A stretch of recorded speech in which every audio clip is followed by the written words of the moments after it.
তুমি এতিয়া সংগীত জগতখনতো খোজ পেলাবলৈ আৰম্ভ কৰিছা হয় মোৰ যিটো সাংস্কৃতিক সমন্বয় যাত্ৰা বুলি যিটো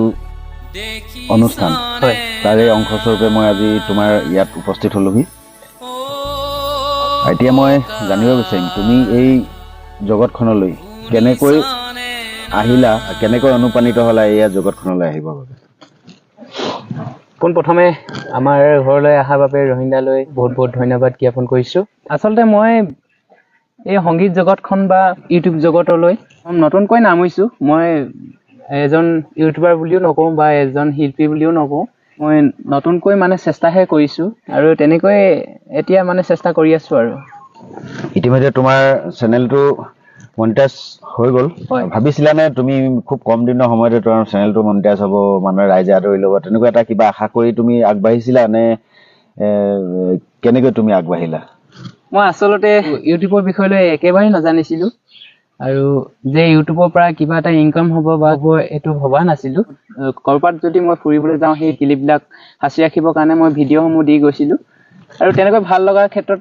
মই এনেকৈ দি গ'লোঁ আৰু ব্লগ ভিডিঅ' বনাবলৈ মোৰ যিসকল ভিউজাৰে অনুৰোধ কৰিলে আৰু মই ব্লগ ভিডিঅ' বনালোঁ ভালকৈ কিবা এটা দেখুৱাব পাৰিব নেকি ৰাইজক এনেকৈ কৰি মই চুটি ছবিও কিছুমান তৈয়াৰী কৰি ৰাইজৰ মাজলৈ আগবঢ়াই দিছোঁ আৰু ৰাইজে আকোৱালি লৈছে মোৰ ইমান ভিতৰ এটা অঞ্চলত মই আহিছোঁ যদিও মোৰ তেওঁৰ ঘৰ উলিয়াবলৈ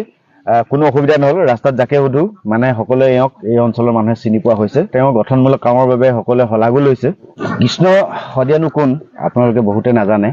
মই ইয়াৰ চেনেলৰ লিংক মই ডেছক্ৰিপশ্যনত দি দিম আপোনালোকে গৈ চাব তেওঁ চুটি ছবি কিছুমান নিৰ্মাণ কৰে